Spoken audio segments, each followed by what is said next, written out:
안녕하세요. 책한민국입니다.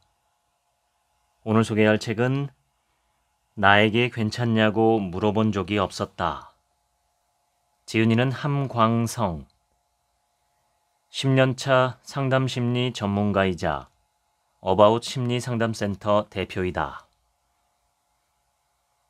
살다 보면 우리의 마음에도 가끔 금이 갑니다. 누군가가 무례한 말과 태도로 내 마음을 들이받았기 때문일 수도 있고, 내가 떠받치고 있는 삶의 무게가 너무도 무겁기 때문일 수도 있습니다. 이런 기분을 느낄 때마다 이렇게 생각합니다. 시간 좀 지나면 괜찮아지겠지. 벽이든 마음이든 균열을 방치하면 틈이 커지고 무너질 수 있는 건 마찬가지인데, 우리는 유독 우리 마음에겐 알아서 괜찮아지기를 강요하는 것 같습니다. 하지만 마음은 결코 알아서 괜찮아지지 않습니다. 수리하고 돌보지 않으면 금이 점점 벌어지고 결국 무너져버리고 맙니다. 무너져버린 건물을 다시 쌓아 올리기 어렵듯 마음도 한 번 무너져버리면 다시 쌓아 올리기가 정말 어렵습니다. 따라서 의식적으로 시시때때로 나에게 물어야 합니다. 지금 괜찮냐고. 혹시 많이 지치지는 않았느냐고. 이게 내가 원했던 삶이냐고. 종종 내 자신을 내 삶에 초대된 손님이라고 생각해야 합니다. 내 자신을 아주 귀하게 여기며 조금이라도 불편한 부분이 없는지 내 마음을 세세하게 살펴야 합니다. 방송인 홍진경 씨가 이렇게 말한 적이 있습니다. 저는 제가 다른 분들한테 우습게 보이든 쉽게 보이든 그런 건 중요하게 생각하지 않아요. 그래서 남한테 보여주는 자동차라든가 옷이라든가 구두 같은 것보다도 제가 늘 베고 자는 베개라든가 제가 매일 입을 대고 마시는 컵이라든가 제가 매일 지내는 집의 상태에 더 신경을 써요. 여기서부터 자존감이 시작되는 것 같거든요. 우리는 홍진경 씨처럼 타인에게 신경 쓰기보다는 먼저 자신에게 신경 써야 하고 스스로를 챙겨주어야 합니다. 그래야만 금이 간 마음을 확인하고 제대로 치유해 줄 수 있습니다. 마라톤 선수가 500m를 달리는 것쯤은 누워서 떡 먹기처럼 보입니다. 그런데 체력이 좋다고 해서 달리기가 쉬워지는 것은 결코 아니라고 합니다. 다만 숨이 차 터질 것 같은 폐와 다리의 근육통을 더 잘 견딜 수 있게 되는 것일 뿐이라고 합니다. 마음도 마찬가지입니다. 내 마음을 돌보는 방법을 알게 된다고 해서 인생이 결코 쉬워지지는 않을 것입니다. 다만 조금 더 쉽게 견디고 회복할 수 있게 될 것입니다. 과체중은 만병의 근원이라고 합니다. 마음도 마찬가지입니다. 무거워진 마음은 여러 가지 심리적 스트레스와 고통의 시작이 됩니다. 상담실을 찾아오시는 분들은 저마다 겪고 있는 어려움도, 처한 상황도, 살아온 배경도 모두 다릅니다. 그분들 사이에 단 하나의 공통점이 있다면 그것은 바로 마음이 매우 무겁다는 점입니다. 무엇이 이들의 마음을 이토록 무겁게 만든 걸까요? 그것은 바로 생각이었습니다. 지방이 몸의 필수 영양소인 것처럼 생각은 마음의 필수 구성 요소입니다. 하지만 지방과 마찬가지로 생각도 너무 과도하게 쌓였을 때는 우리 마음을 무겁게 만듭니다. 마음의 다이어트를 위해 과도한 생각을 덜어낼 필요가 있습니다. 특히 조심해야 하는 두 가지 종류의 생각이 있습니다. 첫 번째는 땡땡 해야 한다 혹은 땡땡하면 안 된다라는 생각입니다. 이러한 생각을 상담 심리학에서는 당위적 사고라고 부르고 저는 이것을 마음의 규칙이라고 부르곤 합니다. 우리가 원만히 함께 살아가기 위해 모아놓은 땡땡해야 한다, 땡땡하면 안 된다라는 생각의 집합을 규칙, 법, 도덕이라고 합니다. 문제가 되는 건 이런 마음의 규칙이 무분별하게 많을 때입니다. 직장인 A씨는 난 반드시 성공해야 한다, 난 항상 잘해야 한다라는 마음의 규칙을 갖고 있습니다. 반면 같은 직장에서 일하는 B씨는 그런 마음의 규칙을 가지고 있지 않습니다. 똑같은 업무가 주어졌을 때 A씨의 마음은 B씨의 마음보다 훨씬 무거울 수밖에 없습니다. 실패까지 해버린다면 A씨의 마음은 더 괴로울 것이 분명합니다. 심지어 성공하더라도 A씨는 항상 성공하고 잘해야 한다라는 마음의 규칙을 계속 지키기 위해 안심할 수도 쉴 수도 없습니다. 마음을 무겁게 만드는 두 번째 생각의 종류는 통제할 수 없는 것에 대한 집착입니다. 마음을 가볍게 하기 위해서는 통제할 수 있는 것에 집중하고 통제할 수 없는 것에는 최대한 신경을 덜 쓸 필요가 있습니다. 그러나 우리 마음은 때로 반대로 작동하며 무거워집니다. 통제할 수 있는 것은 쉽게 포기하고 통제할 수 없는 것에 집착하는 것입니다.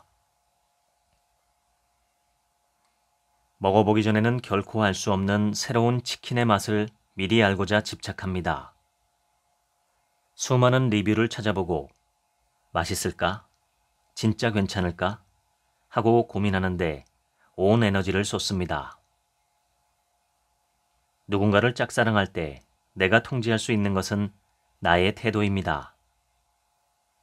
반면 통제할 수 없는 것은 상대의 마음입니다. 부모님이 나에게 계속해서 상처를 줄 때 내가 통제할 수 있는 것은 내가 나를 부모님으로부터 어떻게 지킬 것인가입니다. 어떻게 해야 내가 가장 상처를 덜 받을 수 있을지, 무엇이 나를 지키기 위한 최선의 방법인지를 고민하고 노력해야 합니다. 내가 상처를 받고 있다는 것을 명확히 알리는 것부터 시작해서 경우에 따라서는 집을 나와 독립을 하거나 절연하는 것이 필요할 수도 있습니다. 그러나 많은 사람이 부모님을 어떻게 하면 바꿀 수 있을까라는 생각, 즉 통제할 수 없는 것에 집착합니다. 이렇게 해보고 저렇게 해봐도 결국 변하지 않는 부모님을 보며 좌절합니다. 부모님이 바뀌지 않기 때문에 나는 계속 상처를 받을 수밖에 없다라고 생각합니다. 마음을 가볍게 하기 위해서는 이런 두 가지 종류의 생각, 즉 마음의 규칙과 통제할 수 없는 것에 대한 집착을 경계할 필요가 있습니다. 제대로 하고 싶은 마음이 너무 강해져서 제대로 해야 한다라는 마음의 규칙이 되어버리는 경우가 있습니다. 이런 마음의 규칙을 심리학에서는 완벽주의라고 합니다. 사실 우리 모두 어느 정도는 완벽주의를 갖고 있습니다. 미움받을 용기로 우리에게 알려진 아들러의 개인 심리학에서는 모든 인간은 열등감을 가지고 있고 우월성을 추구한다고 하였습니다. 인간은 보다 완벽해짐으로써 우월감을 경험하려 하고 완벽하지 않다고 느낄 때 열등감과 불안정감을 경험하게 됩니다. 그런데 안타깝게도 우리가 살고 있는 세상부터 완벽하지가 않습니다. 그렇기에 우리는 완벽하지 않은 세상 속에서 필연적으로 불안과 불안정을 경험하며 완벽을 추구함으로써 안정을 찾고자 합니다. 그것이 바로 완벽주의의 본질입니다. 반드시 완벽해야 한다라는 규칙은 마음을 너무나도 무겁게 만듭니다. 난 안 하면 안 했지, 하면 제대로 하는 사람이야 라고 말하는 분들이 있습니다. 이 마음의 규칙은 정말 무섭고 무거운 말입니다. 1등이 되지 못할 바에는 공부하지 않는다. 몸짱이 되지 않을 바에는 운동하지 않는다는 말과 같습니다. 완벽하게 해야 한다는 마음의 규칙을 인간관계에까지 적용하는 분들도 있습니다. 가령 평생 갈 친구도 아닌데 굳이 친해질 필요도 없다. 결혼까지 갈 게 아니면 연애도 하지 않는다와 같은 생각을 가지고 있는 분을 종종 만나볼 수 있습니다. 삶이 좀 더 의미 있고 행복하기 위해서는 마음의 여유 공간이 필요합니다. 그 마음의 공간은 잘해야 한다, 완벽해야 한다, 제대로 해야 한다라는 마음의 규칙을 내려놓을 때 생깁니다. 산에 오를 때 반드시 정상에 오르겠다라는 마음을 먹으면 한 걸음의 무게가 무거워집니다. 그러나 일단 10분만 가보자라고 마음먹으면 처음 한 걸음의 무게는 가벼워집니다. 가벼운 발걸음으로 10분을 걷고 나면 조금만 더 가볼까? 라는 생각이 절로 생기기도 합니다. 이런 마음이 드는 이유는 우리 마음에 본능적으로 잘하고 싶다, 제대로 하고 싶다라는 바람, 즉 원트가 있기 때문입니다. 마음의 규칙은 우리를 무겁게 하고 주저앉히지만 바람은 우리 마음을 가볍게 하고 좀 더 움직일 수 있게 해줍니다. 완벽하려 하지 마세요. 잘해야 한다라는 마음의 규칙을 내려놓으면 잘하고 싶다는 바람을 만날 수 있습니다. 아이러니하게도 바로 그 바람이 당신을 좀 더 완벽하게 만들어줄 거예요. 누군가에게 미움받는 것을 두려워하지 않는 사람은 없습니다. 저 또한 독자분들께서 제가 쓴 글을 보고 절 미워하지 않을까 하는 두려운 마음이 있습니다. 두려움은 인간의 본능이라고 볼 수 있습니다. 태생적으로 다른 동물들에 비해 약한 신체 능력을 가지고 태어난 인간이 지구상에서 지금까지 생존할 수 있었던 이유는 두 가지입니다. 높은 인지 능력을 가지고 있었다는 점, 그리고 그런 인간들끼리 힘을 합치고 무리 생활을 하였다는 점입니다. 따라서 다른 사람들과 함께할 수 없다는 것은 생존의 위협인 셈입니다. 누군가가 나를 싫어한다는 것은 무리에서 떨어져 나갈 수도 있다는 뜻이며 곧 죽음에 대한 공포와도 같을 것입니다. 뭉치면 살고 흩어지면 죽는다라는 말이 괜한 말이 아닙니다. 그런데 내가 아무리 애써도 누군가는 나를 싫어할 수 있습니다. 우리는 다른 사람의 마음을 통제할 수 없습니다. 아무리 믿음직한 행동을 많이 해도 누군가는 나를 믿지 않을 수 있습니다. 아무리 예쁨 받으려고 노력해도 누군가는 나를 싫어할 수 있습니다. 상대방의 마음을 통제할 수 없다는 사실을 받아들여야 합니다. 모든 사람에게는 취향이 있습니다. 애쓰지 않아도 나를 좋게 봐줄 사람은 분명히 있습니다. 있는 그대로의 나를 충분히 좋아해줄 누군가가 반드시 있으리라는 사실을 믿었으면 좋겠습니다. 그리고 그보다 먼저 나부터 있는 그대로의 나를 좋아해줄 수 있게 되기를 바랍니다. 우리는 모두 다음의 질문에 답을 내리고 싶은 마음이 있습니다. 나는, 저 사람은 어떤 사람일까? 이러한 질문과 답변의 과정에서 탄생한 학문이 바로 심리학이기도 합니다. 비단 사람뿐만 아니라 무언가를 이해하고자 할 때 우리는 뇌를 사용합니다. 특히 주목할 것은 뇌가 소위 귀차니즘에 취약하다는 점입니다. 이를 심리학에서는 뇌의 인지적 구두쇠 이론이라고 합니다. 뇌는 무언가에 대해 깊게 생각하는 일을 꺼립니다. 그러나 동시에 많은 정보를 얻고 싶어 합니다. 적게 일하고 많이 얻고 싶어 하는 셈입니다. 그래서 뇌는 어떠한 현상을 복잡하게 설명하는 것을 싫어하고 간단한 개념이나 단어로 정의해버리는 것을 좋아합니다.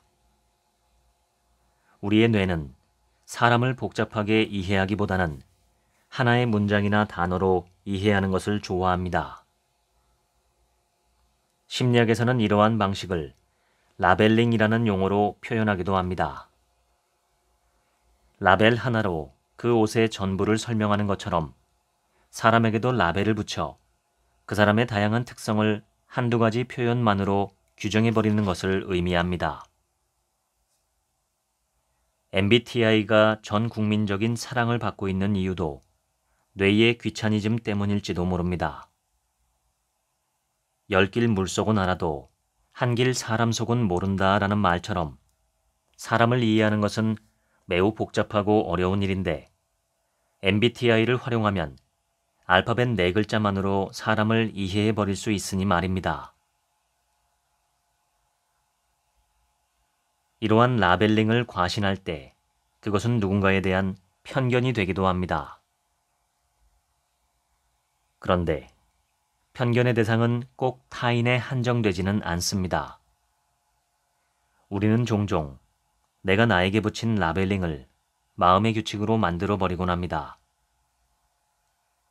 가령 내가 나에게 쿨한 사람이라는 라벨링을 하고 그것을 과신하다 보면 나는 언제나 쿨한 사람이어야 한다라는 마음의 규칙으로 굳어져 버리기도 한다는 것입니다. 이런 마음의 규칙은 나에 대한 편견입니다. 타인에 대한 편견과 마찬가지로 나의 다양성을 무시해버리게 됩니다. 편견에 일치하는 내 모습에만 주의를 기울이고 일치하지 않는 모습은 무시하는 선택적 주의가 발생하는 것입니다. 선택적 주의에 빠지면 자연스러운 자신의 생각, 감정, 행동을 편견에 일관적으로 맞추려고 애쓰게 됩니다. 마음을 가볍게 하기 위해서는 스스로를 어떤 사람으로 정의하고 끝내버리려는 마음을 내려놓아야 합니다. 삶을 살아가며 나에 대한 설명을 계속 업데이트 해나가야 합니다. 외향적인 나, 내향적인 나, 모두 나입니다. 예전에는 겁이 많아서 동물이 다가오면 도망가던 저였지만 지금은 고양이 2마리의 집사가 되었습니다. 과거의 나도 지금의 나도 모두 나입니다. 인간의 마음은 우주와 같다고 합니다.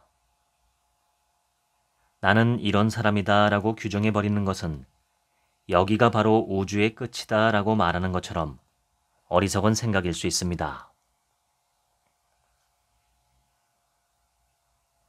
왜라는 질문은 정말 중요합니다. 삶에서 나타나는 여러 현상들의 원인을 설명하고 이해할 수 있도록 도와주기 때문입니다. 그러나 우린 가끔 지나치게 왜에 집착하기도 합니다. 왜에 집착하는 경우는 주로 괴로운 감정을 무척 크게 느꼈는데 원인을 금방 찾을 수 없을 때입니다. 왜에 집착할 때 생기는 가장 큰 문제는 마음이 복잡해지고 무거워진다는 것입니다.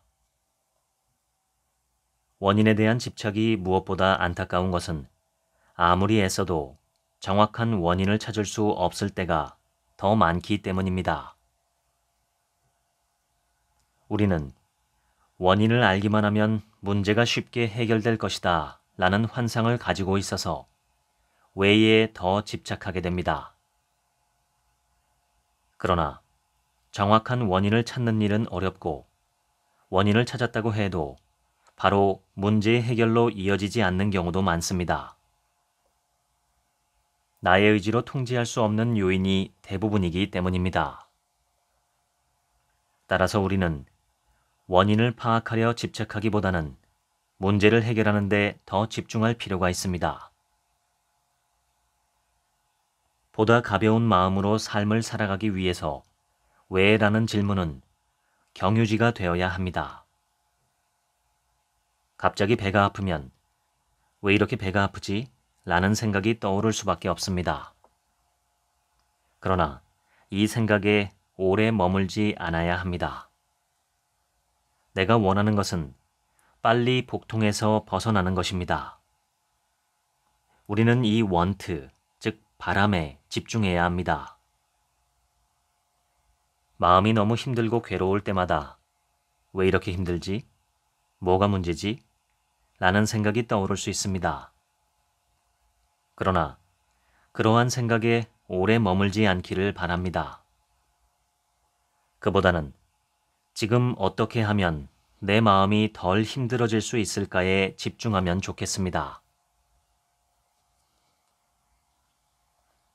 상담을 하며 가장 많이 들었던 말들을 손꼽아 본다면 그중 하나가 모르겠어요인 것 같습니다. 많은 분들이 지금 겪고 있는 괴로움에서 벗어날 수 있는 방법을 모르겠다고 호소하며 상담실을 찾아오십니다.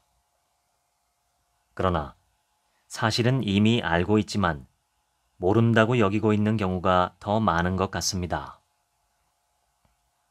진짜 문제는 여기서부터 시작됩니다. 분명히 아는데도 안 된다는 것입니다. 몰라서 못한 거면 몰라서 못했다라는 말로 합리화할 수 있지만 알면서도 못하는 내 모습은 용납하기 어렵습니다. 그래서 많은 사람들이 본인이 겪고 있는 어려움에서 벗어날 방법을 모른다라고 돌려 말하고 있는 것일 수도 있습니다. 아는데도 못하는 내 모습보다 몰라서 못하는 내 모습을 보는 편이 마음을 한결 편하게 만들기 때문입니다. 어떻게 해야 살을 뺄 수 있는가를 모르는 사람은 없습니다. 적게 먹고 많이 움직이면 됩니다. 담배가 몸에 해로운 것을 모르는 사람은 없습니다. 그러나 모두 금연을 하지는 않습니다. 그럼에도 가끔 우리는 알면 할 수 있어야 한다고 생각합니다. 그런 생각이 굳어지면 또 하나의 규칙이 되어 마음을 무겁게 합니다. 상담 심리사 수련 과정에는 상담 사례에 대해서 수련 감독 선생님에게 집중적인 지도를 받는 시간이 있습니다. 이것을 슈퍼비전 과정이라고 말합니다. 늘 그렇듯 그날의 슈퍼비전에서도 저는 신나게 혼이 나고 있었습니다. 그러나 그날은 저에게 유독 괴로웠습니다. 혼이 난 지점이 지난 시간에도 그 전 시간에도 지적받았던 똑같은 부분이었기 때문입니다. 그런 답답함을 슈퍼바이저 선생님에게 털어놓았습니다. 선생님, 지난 시간에도 지지난 시간에도 선생님이 분명히 알려주신 건데 왜 저는 또 이러고 있는 걸까요? 너무 답답하고 속상해요. 선생님은 껄껄 웃으시면서 답하셨습니다.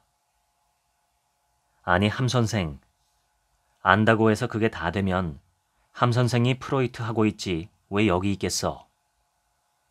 나도 아는 대로 잘 안 돼. 원래 그런 거야. 아는 것을 그대로 실천할 수 있는 것은 AI밖에 없습니다. 우리가 사람인 이상 알아도 아는 대로 되지만은 않습니다.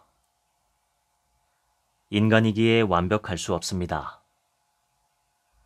아는 것을 100% 실천하지 못해도 괜찮습니다. 내가 아는 것 중 단 1%라도 실천했다면 그런 나를 격려해 주어야 합니다. 우리는 누구나 크고 작은 후회를 합니다. 과거에 대한 지나친 후회가 절망이 될 수밖에 없는 건 과거는 우리가 통제할 수 없는 것이기 때문입니다. 사실 저도 시간을 되돌릴 수만 있다면 몇 시간 전으로 돌아가 강의에서 썰렁한 농담을 했던 제 입을 막아버리고 싶습니다. 그러나 우리는 절대 과거에 있었던 일을 바꿀 수 없습니다.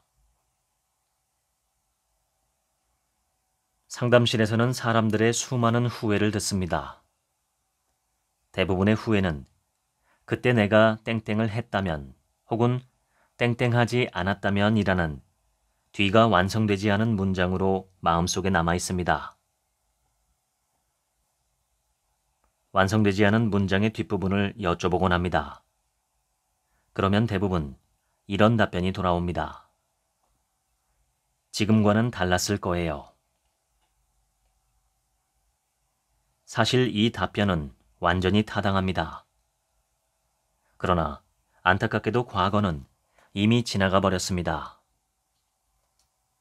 한 형제의 이야기가 있습니다. 그들은 찢어지게 가난한 집에서 태어났습니다. 좌절의 순간마다 형은 가난이라는 그의 과거가 너무나 원망스러웠습니다. 성인이 된 후에도 일이 뜻대로 풀리지 않을 때면 우리 집이 조금만 더 잘 살았다면 내가 이렇게 고생할 필요도 없을 텐데 라는 생각에 몰두했습니다. 생각에 몰두하다 보니 화가 치밀어 오르고 이미 글렀다라는 절망으로 이어졌습니다. 결국 형은 더 이상의 노력을 멈춰버립니다. 하지만 동생의 마음속에 가난이라는 과거는 슬픈 것, 안타까운 것, 그러나 어찌할 수 없는 것으로 정리되어 있었습니다. 동생이 몰두했던 것은 어떻게 하면 더 잘 살 수 있을까였습니다. 남들보다 불리한 조건이었기에 더 노력했습니다. 형과 달리 동생이 가난에서 벗어날 수 있었던 이유는 과거를 대하는 태도의 차이에서 비롯한 것이었습니다. 형은 과거에 집착하고 몰두했으나 동생은 과거를 그저 수용했습니다. 노력해도 바뀌지 않는 과거를 쫓는 에너지는 절약하고 노력하면 바꿀 수 있는 현실을 쫓는 데 에너지를 투자하며 현재를 바꿔나갔습니다.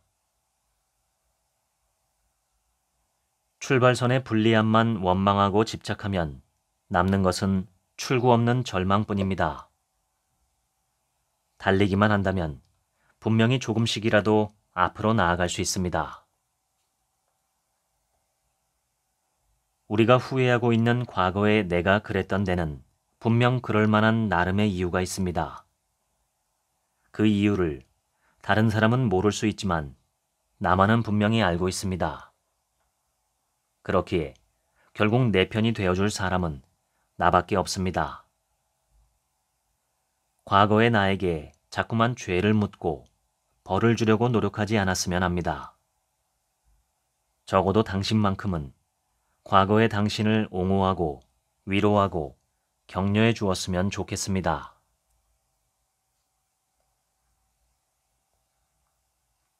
걱정의 다른 말은 부정적 예측 혹은 부정적 착각입니다. 진화론적 관점에서 살펴보면 우리가 습관처럼 걱정하는 이유는 생존에 더 유리하기 때문입니다. 막대기를 뱀으로 착각하는 것이 뱀을 막대기로 착각하는 것보다 생존에 유리합니다. 비가 오지 않을 수 있다라는 부정적 예측을 해야 농사에 필요한 물을 모아놓는 저수지를 만들 수 있었습니다. 인류는 부정적인 예측, 부정적인 착각을 통해 생존하며 진화해 왔습니다. 걱정은 생존과 관련이 있습니다. 그러나 생존하는 것과 잘 사는 것은 다릅니다.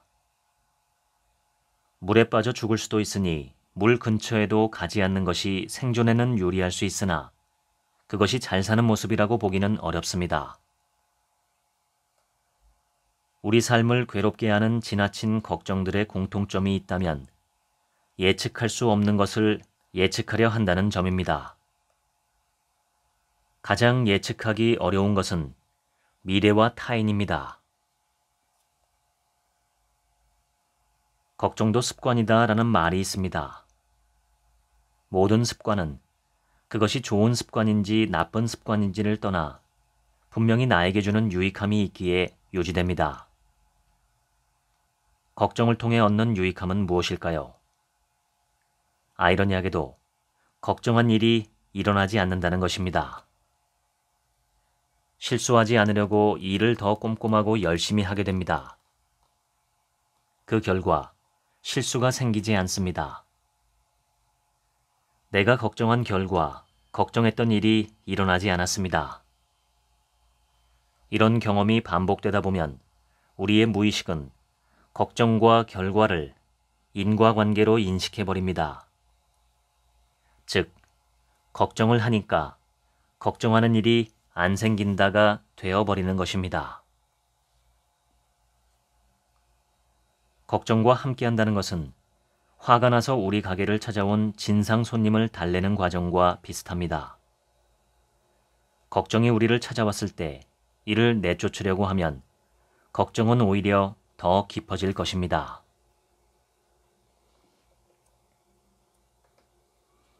우리는 모두 노력의 힘을 믿습니다. 그런데 가끔은 결과가 노력을 배신하기도 합니다.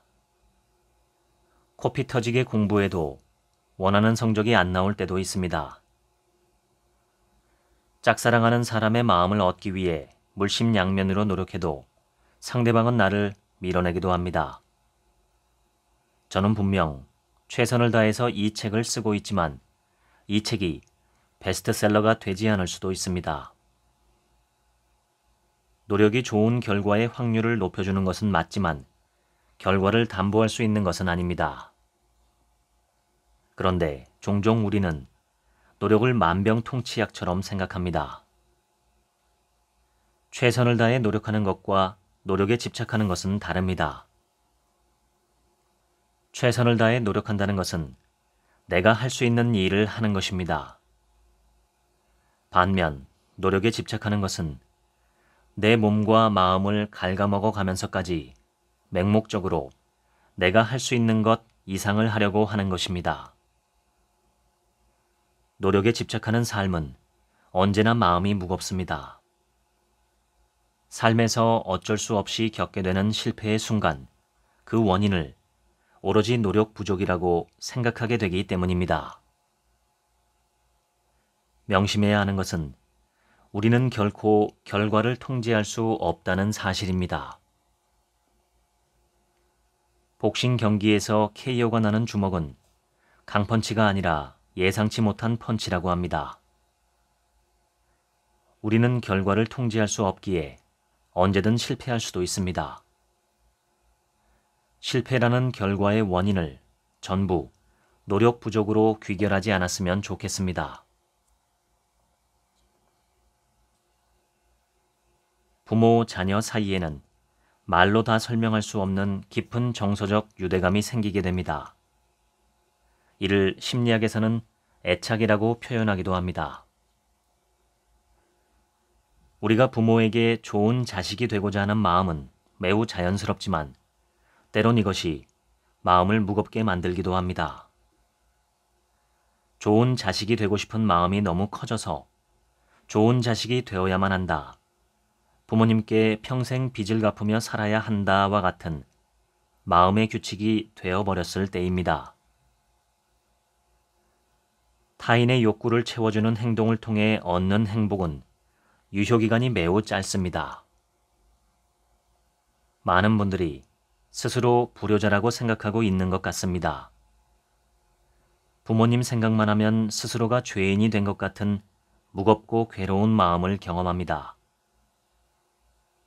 이런 마음을 가볍게 하기 위해서는 좋은 자식이 되어야 한다라는 마음의 규칙을 좋은 자식이 되면 좋겠다라는 바람으로 바꿀 필요가 있습니다. 규칙은 지켜야 하는 것이지만 바람은 하면 좋은 것입니다. 부모님이 자랑스러워할 만한 학교나 직장을 갖게 되면 참 좋겠지만 그렇게 되지 않는다고 해서 잘못된 것은 아닙니다. 부모님을 자주 찾아뵙고 용돈도 많이 들으면 좋습니다. 하지만 그렇게 하지 못할 수도 있습니다.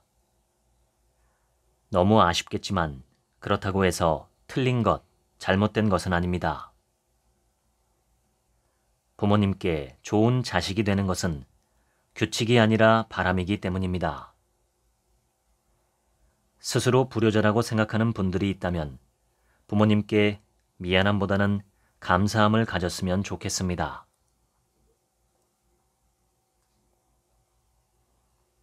나를 사랑한다는 것은 내가 나를 귀하게 여기고 아껴주는 것입니다.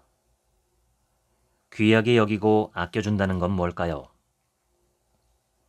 뭔가를 귀하게 여기고 아낀다는 것은 단순히 마음만 그렇게 먹는 것이 아닙니다.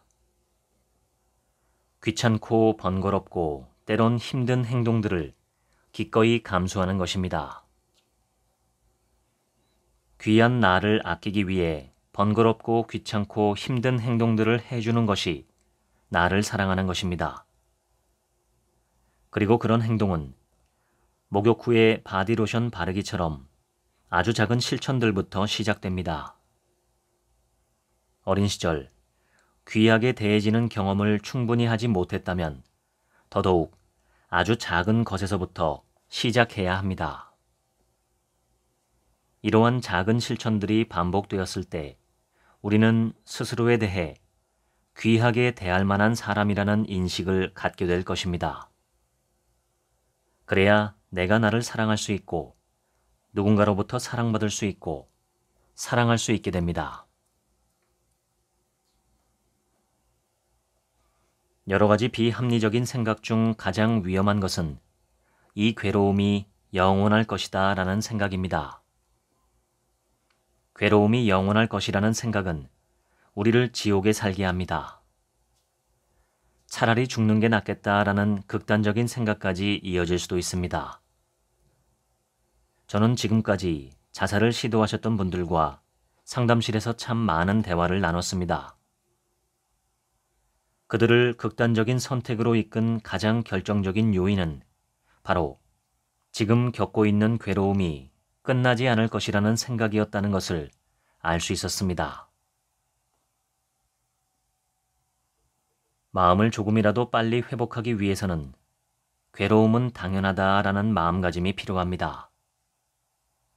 괴로움은 일종의 감정이고 감정은 어떠한 자극에 대한 결과입니다.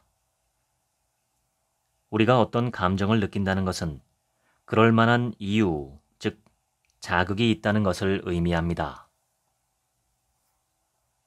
자극만큼의 감정을 충분히 느끼고 나면 감정은 자연스럽게 마음에서 떠나갑니다. 슬픈 영화를 보고 실컷 울고 나면 마음이 개운해지는 것도 같은 이치입니다. 이러한 경험을 상담 심리학에서는 정화라고 일컫습니다. 괴로움을 인정할 때 더 빨리 괴로움에서 벗어날 수 있습니다. 이 과정에서 이 괴로움은 영원할 수 없다는 것을 꼭 기억했으면 좋겠습니다. 세상에 영원한 것은 없습니다. 오래, 많이 괴로울 수는 있지만 결코 영원히 괴로울 수는 없습니다. 살다 보면 이른바 인생 노잼 시기에 빠질 때가 있습니다. 노잼 시기란 무엇을 하든 재미가 없고 허무하게 느껴지는 시기를 지칭하는 인터넷 용어입니다. 삶의 모든 영역에서 흥미와 의미를 잃고 허무한 감정을 반복적으로 느끼게 됩니다. 내가 능동적으로 삶을 살아가는 것이 아니라 삶에 수동적으로 끌려가는 것 같다는 느낌을 받기도 합니다. 삶을 관성으로 산다는 것은 하루하루를 아무런 변화 없이 그저 쳇바퀴 돌듯 살아가는 것을 의미합니다. 인간은 본능적으로 변화보다는 해오던 방식을 유지하는 편을 선호합니다. 그것이 생존에 유리하기 때문입니다. 생존 본능은 모든 생명체에게 가장 원초적이고 강력한 동기입니다. 원시시대의 인간들은 식량을 구하기 위해 매일 다른 장소를 탐험하고 새로운 환경에 도전해야 했습니다. 그 과정에서 수많은 위험과 불확실성을 감수해야만 했습니다. 익숙지 않은 지역에서 처음 보는 맹수를 만날 수도 있고 발을 헛디뎌 절벽에서 떨어질 수도 있었습니다. 그런데 무리를 이루어 정해진 장소에서 사냥을 하고 농사를 지으며 살게 되면서 이러한 위험성과 불확실성을 줄일 수 있었습니다. 늘 같은 곳에서 같은 방식으로 규칙적인 행동을 하는 것이 결과적으로 더 생존에 유리한 방식이었던 것입니다. 현재도 다르지 않습니다. 삶에 큰 문제가 없는 한 변화하지 않고 현상을 유지하는 것이 생존에 훨씬 유리합니다. 직장을 계속 다니는 것이 이직이나 퇴사보다 생존에 유리합니다. 새로운 사람을 만나는 것보다 이미 알고 있는 사람을 만나는 것이, 새로운 장소를 가는 것보다 늘 가던 장소만 가는 것이 훨씬 안전합니다. 그러나 꼭 짚고 넘어가야 할 것이 있습니다. 생존과 잘 사는 것은 다르다는 점입니다. 항상 똑같은 일을 하고 똑같은 사람을 만나며 똑같은 경험을 하는 것이 생존에는 유리할 수 있으나 잘 살고 있다고 느끼게 하기는 어렵습니다. 우리는 인간이기에 생존 그 이상의 것을 추구하기 때문입니다. 현실 치료라는 심리상담의 한 이론에서는 모든 인간은 다음에 5가지 기본적인 욕구를 가지고 있다고 하였습니다. 생존의 욕구, 소속의 욕구, 힘의 욕구, 자유의 욕구, 즐거움의 욕구. 이 5가지의 욕구를 적절하게 충족시키며 살아갈 때 잘 살고 있다는 느낌을 받을 수 있습니다. 반면 이런 욕구들이 잘 충족되지 않았을 때 삶이 공허하고 불만족스러울 수 있습니다. 아이스크림 가게에서 안 먹어본 맛 선택해보기, 평소와는 다른 길로 퇴근해보기, 안 쓰던 화장품 써보기, 핸드폰 배경화면 바꾸기와 같은 아주 작고 사소한 선택부터 시작해야 합니다. 그렇게 선택하는 힘을 조금씩 키워나가야 합니다. 그래야 인생 노잼 시기에서 좀 더 빠르게 탈출할 수 있습니다. 헬스장 곳곳에 거울이 달려있는 이유는 지금 내 자세를 관찰해가면서 더 좋은 자세로 운동을 하기 위함입니다. 우리 마음도 마찬가지입니다. 나의 마음 상태가 어떤지 셀프 모니터링을 해야 내가 무엇이 부족하고 무엇이 필요한지를 알고 스스로 조치해 줄 수 있습니다. 셀프 모니터링 훈련을 위해 가장 먼저 해야 할 것은 주기 쓰기입니다. 일주일에 딱 한 번 시간을 정해서 한 주를 돌아보고 기록하는 것입니다. 많이 적을 필요도 없고 일주일간 있었던 모든 일을 다 기억해낼 필요도 없습니다. 한 가지 사건을 기록하더라도 거기서 내가 어떤 생각들을 했고 어떤 감정들을 느꼈는지를 기록하는 것입니다. 예를 들어 화요일에 부장님에게 욕을 먹었다라고 기록하는 것이 아니라 화요일에 부장님에게 욕을 먹어서 너무 화가 나고 억울했다. 이런 소리까지 들으면서 회사를 다녀야 하는 건가 싶었다. 라고 기록하는 것이 더 좋습니다. 그리고 가장 중요한 것은 마지막에 이번 주는 얼마나 괜찮았는지 점수를 매겨보는 것입니다. 최악이었다 0점부터 최고였다 10점 정도로 척도화하는 것을 추천합니다. 이 훈련을 통해 적어도 일주일에 한 번은 나를 관찰하는 습관을 기를 수 있습니다. 주기에 익숙해졌다면 일기에 도전해 볼 수 있습니다. 중요한 것은 대충 쓰더라도 매일 쓰는 것입니다. 최악처럼 딱 한 단어만 적어도 괜찮습니다. 마지막 단계는 일상의 순간순간마다 내 상태를 알아차리는 것입니다. 휴식은 그 무엇보다 생산적인 행동입니다. 휴식을 선택한다는 것은 자동차가 주유소에 들르는 것과 같습니다. 주유를 하려면 달리던 차를 꽤 오랜 시간 멈춰 두어야 하고 그 시간 동안은 조금도 움직일 수 없는 매우 비생산적인 상태가 됩니다. 그러나 비생산적으로 보이는 것과 달리 그 시간 동안 실제로 자동차는 기름을 채우며 더 잘 움직일 수 있도록 생산력을 충전합니다. 휴식은 시간 날 때 하는 것이 아니라 시간을 내서 하는 것이라는 마음가짐부터 가질 필요가 있습니다. 여러 가지를 시도해보고 최대한 많은 휴식의 옵션을 만들어 놓는 태도가 중요합니다. 개인적으로 추천하고 싶은 휴식의 방법 한 가지는 멍 때리기입니다. 최대한 무념무상의 상태에 머무는 것입니다. 특히 얼굴 근육에 최대한 힘을 풀고 무엇에도 집중하지 않은 상태로 10분에서 15분 정도 가만히 있으면 됩니다. 약간의 팁을 드리자면 세상에서 가장 흐리멍덩한 표정을 짓는다고 생각하면 좋습니다. 또 한 가지 추천하고 싶은 방법은 명상입니다. 이미 미국에서는 많은 사람들이 휴식을 위해 명상을 합니다. 저도 하루에 15분씩은 꼭 명상을 합니다. 할 일을 미루는 모습들을 심리학에서는 지연 행동이라고 합니다. 대표적인 원인은 완벽주의입니다. 그러나 가장 중요한 근본적인 원인은 따로 있습니다. 인간에게는 아무것도 하고 싶지 않은 본능이 있다는 것입니다. 정신분석학을 창시한 지그문트 프로이트는 인간의 행동에 영향을 미치는 두 가지 기초적인 본능이 있다고 말하였습니다.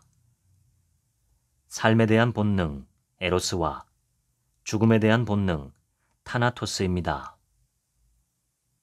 에로스가 말 그대로 삶을 살아가게 하는 원동력이라면 타나토스는 우리 삶을 파괴와 죽음으로 이끄는 힘을 뜻합니다. 여기서 죽음이란 것은 비단 육체적인 죽음만을 뜻하는 것이 아니라 심리적인 죽음까지 포함합니다. 아무것도 생각하지 않고 느끼지도 않고 행동하지도 않는 상태. 마치 흙과 돌멩이 같은 무생물 상태로 돌아가고자 하는 마음입니다. 우리의 아무것도 하고 싶지 않은 본능은 바로 이 타나토스를 뜻합니다. 에로스와 타나토스는 우리 마음속에서 항상 팽팽한 줄다리기를 합니다. 삶이라는 마라톤을 오랫동안 지치지 않고 성실하게 달리고 싶다면 아이러니하게도 하고 싶지 않은 마음을 존중해 줄 필요가 있습니다. 잠시 멈추어 지금 내 눈앞에 놓인 일이 반드시 해야 하는 일인지 아니면 하면 좋은 일인지 그리고 하고 싶은 일인지 하고 싶지 않은 일인지를 분류해 보길 바랍니다. 이 작업을 해보면 해야 하는 일이라고 생각했던 많은 것들이 사실은 하면 좋은 일이었다는 것을 알 수 있습니다. 예를 들어 아침에 일어나 공복 유산소 운동을 하는 것은 하면 좋은 일이지 꼭 해야 하는 일은 아닙니다.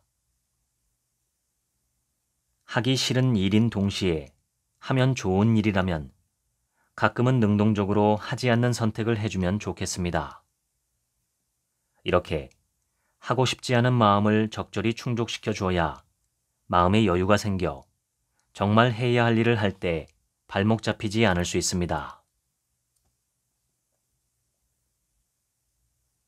과거에 자라를 보고 놀란 적이 있는 사람이 소뚜껑을 보고 놀랐을 때는 그래, 지금 이건 자라가 아니라 소뚜껑이지. 지금은 괜찮을 만한 상황이야 라는 마인드 컨트롤이 필요합니다. 이를 통해 현실을 객관적으로 인식할 수 있고 마음도 진정시킬 수 있기 때문입니다. 그러나 객관적으로 괜찮지 않을 만한 상황에서 괜찮다라며 스스로를 세뇌하는 것은 좋지 않습니다. 이것은 마치 상처가 났거나 다쳤는데 그것을 무시하는 것과 같습니다. 달리기를 하다가 발목을 접질렸는데 무시하고 뛴다면 당장 몇 미터 정도는 더 뛸 수 있을 겁니다. 하지만 발목의 상태는 점점 더 악화될 것이고 영영 달리기를 못하게 될 수도 있습니다. 인류 운동선수는 괜찮지 않을 때 괜찮다고 하지 않습니다. 이들은 부상을 잘 참기보다는 오히려 부상에 민감합니다. 프로 축구 선수들이 경기 중에 부상을 입으면 스스로 손을 들고 교체를 요청하는 것처럼 말입니다. 삶의 여정은 100m 달리기가 아니라 마라톤에 가깝습니다. 그 긴 여정을 지치지 않고 나아가기 위해서는 괜찮지 않을 때 괜찮지 않음을 인정하고 적절한 조치를 취해줄 필요가 있습니다. 이쯤이면 괜찮아질 때도 됐다. 이 정도는 별일 아니다. 이겨내야 한다. 남들도 다 이 정도는 힘들다라는 말로 자신에게 괜찮음을 강요하지 않았으면 좋겠습니다. 괜찮지 않음을 허용해 줄 때 오히려 더 괜찮아질 수도 있습니다. 지금 무엇을 위해 살고 있나요? 목표 없는 삶을 산다는 것은 내비게이션에 목적지를 입력하지 않고 고속도로에 올라탄 것과 같습니다. 앞에서도 옆에서도 차가 달리고 있기 때문에 나도 일단 달릴 수밖에 없습니다. 목적지가 없고 심지어 신호등도 없으니 중간에 멈출 수도 없고 무작정 달리면서 기름만 소비할 뿐입니다. 먼 길을 갈수록 내비게이션에 목적지를 입력하는 것은 필수입니다. 삶이라는 마라톤을 지치지 않고 완주해내기 위해서는 분명히 삶의 목표가 필요합니다. 그 삶의 목표라는 것은 허황될 수도 있으며 사실은 대단한 것이 아닐 때도 많습니다. 삶의 목표는 질적으로 좋은 것이 아니더라도 일단 존재하는 것이 중요합니다. 가령 아무 삶의 목표가 없는 것보다는 돈 벌어서 여행 가기, 돈 벌어서 맛있는 거 사 먹기라는 목표라도 있는 것이 훨씬 좋습니다. 다소 막연한 목표도 나에게 중요한 것이라면 일단 충분합니다. 여행을 갈 때도 대략적인 지역만 정해놓으면 우선은 출발할 수 있습니다. 어떤 맛집을 가고 어떤 관광지를 갈지는 가면서 찾아도 되고 도착해서 찾아도 됩니다. 삶의 목표는 언제든 다른 목표로 바꾸어도 괜찮습니다. 지금 중요하게 여겨지는 것이 살다 보면 그리 중요하지 않은 것이 될 수도 있기 때문입니다. 언젠가 한 인터뷰에서 이런 질문을 받은 적이 있습니다. 지금까지 심리상담 현장에 계시며 참 다양한 분들을 만나오셨을 것 같은데요. 그 중에서 특별히 자주 만나게 되는 직업군이나 반대로 정말 만나보기 어려운 직업군이 있을까요? 고민해 본 적이 없던 질문이라 한번 곰곰이 생각해 보았습니다. 우리 주변에서는 비교적 흔히 만나볼 수 있는데도 상담실에서는 한 번도 만나본 적이 없는 직업이 있었습니다. 그 직업은 바로 헬스 트레이너였습니다. 이 사실을 깨닫고 무척 흥미로워 주변의 동료 상담 선생님들께도 여쭈어 보았습니다. 다른 선생님들도 비슷했습니다. 이상하리 많지 헬스 트레이너를 상담실에서 만나는 경우는 매우 드물었다고 했습니다. 한 선생님이 농반 진반으로 던진 한마디에 모두가 고개를 끄덕였습니다. 혹시 몸에 근육이 많은 사람은 마음에도 근육이 많은 거 아닐까? 몸은 마음을 담는 그릇이다 라는 말이 있습니다. 몸과 마음은 서로 연결되어 있습니다. 아주 긴밀하게 서로가 서로에게 영향을 받습니다. 몸은 마음을 담는 그릇이다라는 말이 있습니다. 몸이 힘들면 마음도 힘들어집니다. 마음이 힘들어지면 몸도 힘들어집니다. 다만 이때 몸이 튼튼하다면 마음의 괴로움을 조금은 더 잘 버틸 수 있게 해줄 것입니다. 수많은 뇌과학자들은 지금까지 운동이 뇌 건강과 마음의 건강에 매우 긍정적인 영향을 미친다는 것을 입증해 왔습니다.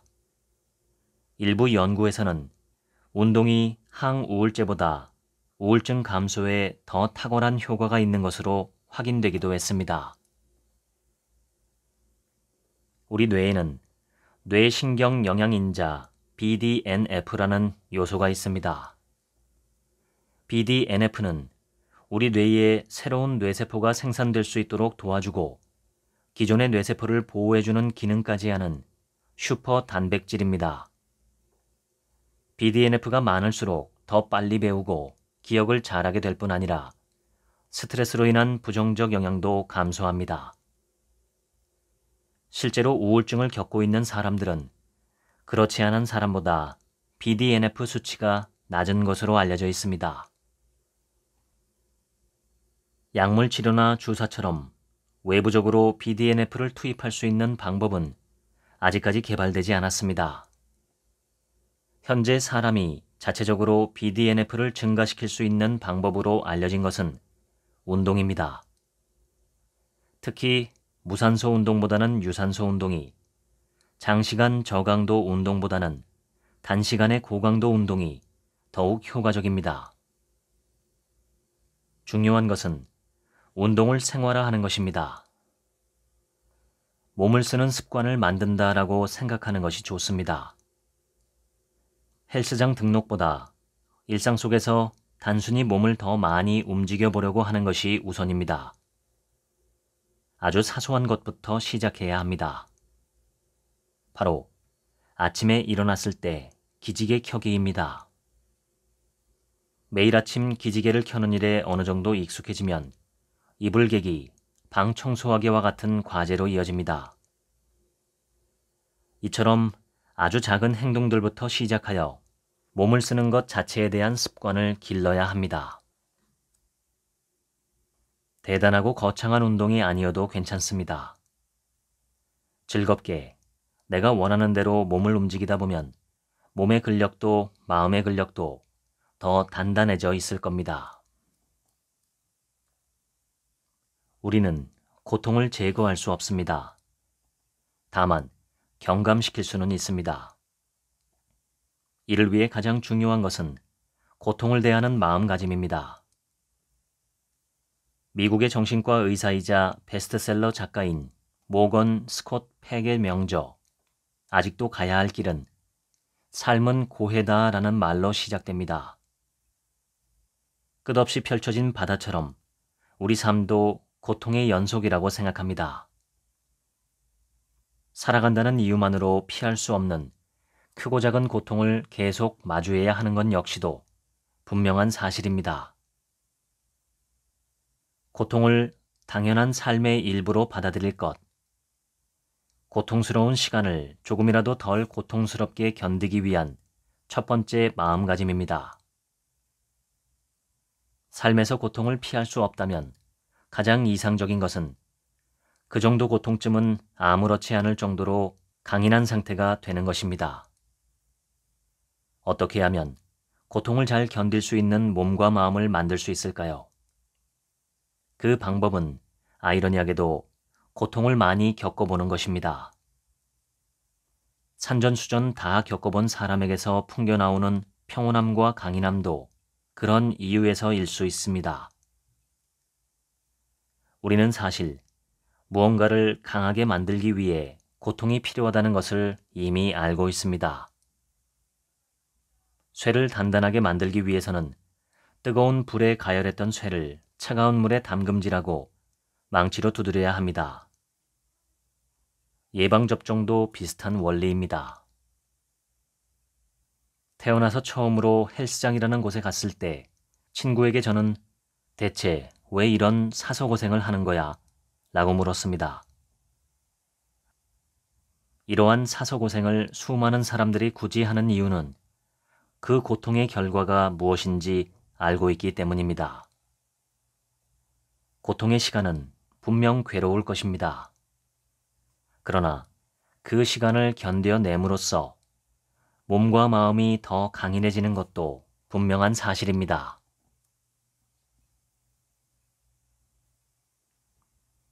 두려움에 대처하는 가장 쉬운 방법은 피하는 것입니다.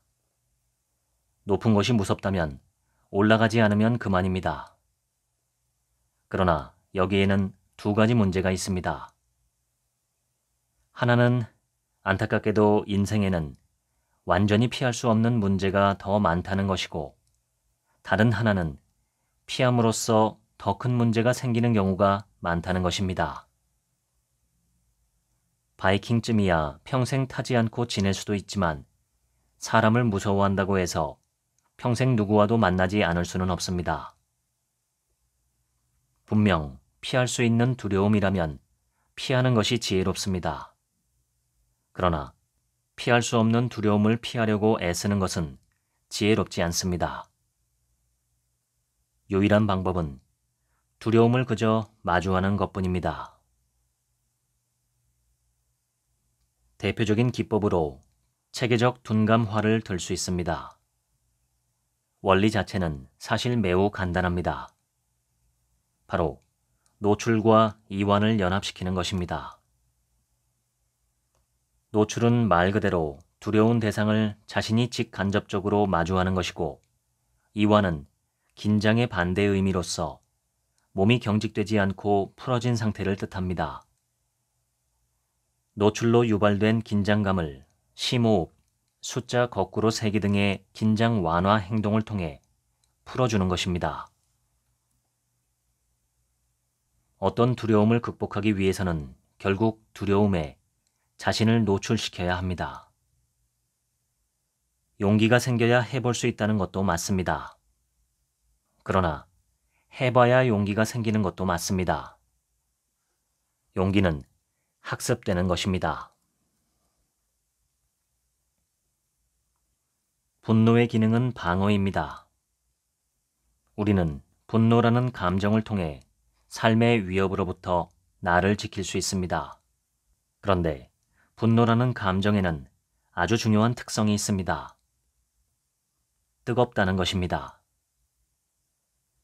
때론 화상을 입히고 산불과 같은 커다란 재난을 일으키기도 합니다.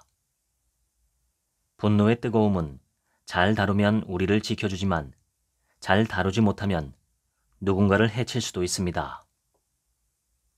여기서 누군가는 내가 될 수도 있습니다. 보일러는 강한 열로 물을 부글부글 끓여냅니다. 이렇게 발생한 열기는 배출구를 통해 집안 곳곳으로 전달됩니다. 주목해야 할 포인트는 바로 배출구입니다. 분노 조절의 핵심은 바로 배출이라는 것입니다. 물론 지나치게 배출하면 문제가 될 수 있습니다. 화를 내는 것보다 안전한 방법은 화가 났다고 말하는 것입니다. 특히 나를 주어로 삼으면 그 말은 덜 공격적으로 들릴 수 있습니다. 가령 현준 씨는 왜 그딴 식이야? 라는 비난의 말로 화를 내는 것보다 나는 현준 씨가 실수하고도 미안해하지 않는 것 같아서 화가 나 라고 말하는 것입니다. 이렇게 말하면 상대방은 반격하거나 방어하거나 회피하기가 곤란해집니다. 내 분노의 감정을 좀 더 안전하게 표현할 수 있는 것입니다. 동기, 즉 인간을 움직이게 하는 요소 중 가장 역사와 전통이 깊은 것은 당근과 채찍일 것입니다. 이러한 당근과 채찍을 행동주의 심리학에서는 강화와 처벌이라고 합니다. 우리는 타인에게 그리고 스스로에게도 의식적이거나 무의식적으로 강화와 처벌을 사용합니다. 당근과 채찍, 즉 강화와 처벌은 모두 행동 변화에 영향을 주지만 처벌보다는 강화가 훨씬 효과적이라고 알려져 있습니다. 어린 시절 제가 잠깐 태권도 선수를 했던 때의 일입니다. 저희 팀 코치님의 주된 지도 방식은 처벌이었습니다. 선수들이 코치님의 기대만큼 동작을 수행하지 못하면 가차없이 무자비한 체벌, 사실상 폭력이 가해졌습니다. 그렇게 선수들은 맞아야 잘하는 애가 되어버렸습니다. 하지만 그럴수록 잘하고 싶은 마음은 사라지고 맞고 싶지 않은 마음만 커집니다. 실력도 늘지 않습니다. 결국 저는 그 처벌을 견디다 못해 선수 생활도 그만두게 되었습니다. 반면 요즘 제 운동을 도와주시는 개인 트레이닝 선생님의 주된 지도 방식은 강화입니다. 운동을 하다가 자세가 무너졌을 때 처벌 방법을 쓰지 않습니다. 지금 엉덩이에 힘을 푸셨어요. 힘 더 주셔야 해요. 정도로 지금 상태를 언급하고 무엇이 필요한지만 말해 주십니다. 반면 조금이라도 자세가 좋아지거나 노력하는 모습이 보이면 지금 잘하고 있어요. 아까보다 좋아졌어요. 계속 이렇게 라며 강화해 주십니다. 저는 여러분들이 스스로에게 채찍보다는 당근을 많이 사용하면 좋겠습니다. 억지로라도 당근을 찾아서 먹여주시길 바랍니다. 나그네의 옷을 벗긴 것은 매서운 바람이라는 처벌이 아니라 따뜻한 햇살이라는 강화였습니다. 스스로에게 햇살이 되어주시길 바랍니다. 지금까지 나에게 괜찮냐고 물어본 적이 없었다. 읽어드렸습니다. 지금부턴 제 이야기입니다. 오늘 소개한 이 책에도 건강하고 행복한 삶을 위한 작은 방법들이 많이 소개되어 있습니다. 그런데 이런 이야기를 들을 때 그런 것들을 일일이 다 기억하고 실행하는 것이 복잡하고 어려워서 못하겠다는 분들이 많습니다. 얼핏 일리 있는 말씀 같지만 엄밀히 보면 이러한 이유는 나의 내면 깊은 곳에 있는 무의식에서 변하고 싶지 않다는 욕구를 충족시키기 위해 만들어내는 변명에 불과한 경우가 많습니다.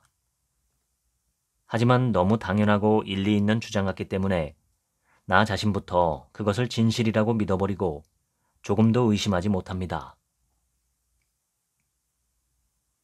오늘 소개한 이러한 건강한 심리 기법들을 생활화하는 두 가지 원칙에 대해서 말씀을 드리겠습니다. 첫 번째는 지금까지 살아왔던 대로 똑같이 살아가는 나의 삶에 대해서 내가 충분히 만족하지 않고 있으며 더 바람직한 인생을 만들기 위해 스스로 변화할 필요가 있다는 사실을 직시하는 것입니다. 변화에는 두 가지 양상이 있습니다. 스스로 바뀌는 방법이 있고 남이 나를 강제로 바꾸는 방법이 있습니다. 어느 쪽으로든 바뀌지 않는 삶은 없습니다. 세상 모든 것은 다 항상 변하고 있고 인간도 예외가 아니죠.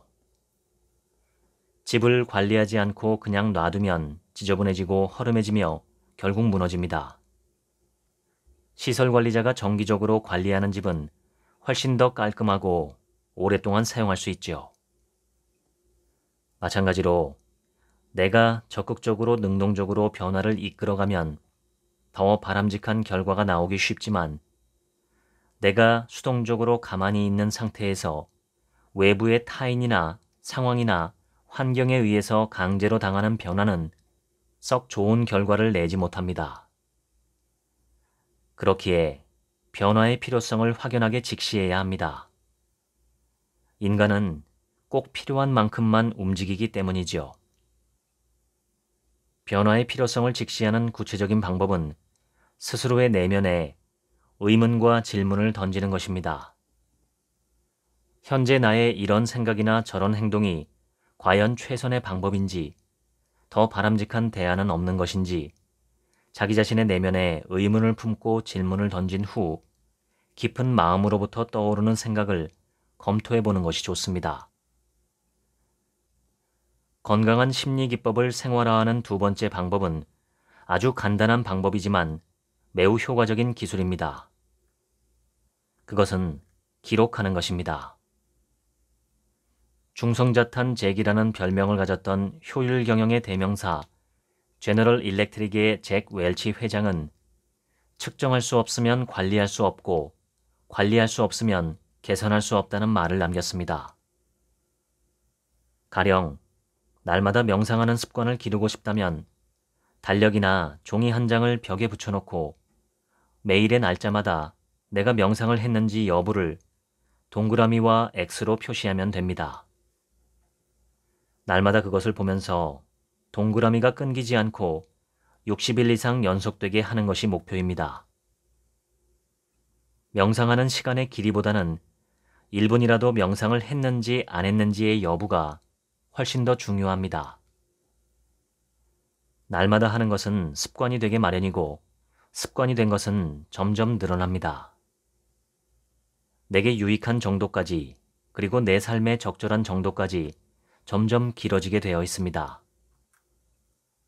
가령 운동을 전혀 안 하던 사람이 운동을 시작하고 싶다면 하루에 딱 하나 팔굽혀펴기를 하는 것이 좋습니다. 여기서 정말 중요한 포인트는 하나 이상을 하지 않는 것입니다. 딱 하나만 한다고 생각하고 그 이상은 절대 하지 말고 날마다 시도하는 것이 좋습니다. 그리고 일주일 후에 한 개만 더 추가하는 것입니다. 제가 최근에 시작한 운동이 하나 있습니다. 큰 대자로 똑바로 누워서 발끝을 모은 채 두 다리를 90도로 들어 올리는 것입니다. 최종 목표는 들어 올린 다리로 허공에 제 나이만큼 숫자를 쓰는 것입니다. 그러니까 10살이라면 1, 2, 3, 4, 5, 6, 7, 8, 90을 허공에 두 다리로 쓰는 것입니다. 얼마 전에 유튜브에서 이 운동을 발견하고 참 재미있는 운동이겠다 싶어서 시작했습니다. 지금은 15까지 쓸 수 있지만 처음 며칠 동안은 다리가 방바닥에서 1cm도 올라가지 않았습니다. 절대 무리를 하지 않는 것이 좋기 때문에 조금이라도 허리에 통증이 느껴지면 더 이상 진도를 나가지 않고 멈추었죠. 그렇게 일주일 정도 하니 바닥에서 10cm 정도는 다리를 들어 올릴 수 있었습니다. 2주 정도가 지났을 때는 90도로 들어 올리는 것이 가능했죠. 허공에 숫자를 쓰기 시작할 때도 아주 천천히 조심스럽게 늘려나갔습니다. 이렇게 새로운 습관을 들일 때 저는 항상 A4 용지에 표를 만들어서 날짜와 운동량을 기록합니다. 방금 말씀드린 복근 운동의 경우는 총 운동 시간과 허공에 쓴 숫자를 기록합니다. 총 시간이라 해봤자 불과 2, 3분 정도이지만 점점 늘어나는 것을 볼 수 있습니다. 자신의 삶을 돌아보는 성찰의 시간을 날마다 확보하고 내가 변해야 하는 이유를 확연하게 보며 날마다 아주 작은 변화를 만들고 기록하는 일은 제가 아주 좋아하는 저의 취미생활 중 하나입니다. 로마는 하루아침에 이루어지지 않았다는 말이 있죠. 오랜 세월 작은 행동 하나하나가 쌓여 큰 결과를 만들어냅니다. 강인하고 건강한 마음을 만드는 일도 하루아침에 되지는 않습니다. 오늘 소개한 책에 나와 있는 작지만 강력한 마음 습관들을 각자에게 맞도록 적용해 보시면 좋겠습니다. 물론 기록하면서 말이죠. 알미 알무로만 머물러 있으면 그 알은 알미 아니라 암 같은 존재입니다. 알미 함이 될 때 삶이 좋아집니다. 좋은 걸 배웠으면 반드시 해보시길 권유합니다. 한두 번 하다가 중지하지 마시고 결과가 나올 때까지 꾸준하게 해보시면 어떨까요? 우공이산이라는 말이 있습니다. 한 삽씩 멈추지 않고 계속 흙을 옮긴다면 언젠가는 산도 옮길 수 있다는 말입니다. 변화에 끌려가는 삶, 타인과 상황과 환경에 상처받는 삶이 아니라 내가 적극적이고 주도적으로 변화하는 삶, 이 세상의 변화 속도보다 더 빠르게 혁신하는 삶을 살아보시면 어떨까요? 지금까지 책 한 민국의 하루치 생각이었습니다. 감사합니다.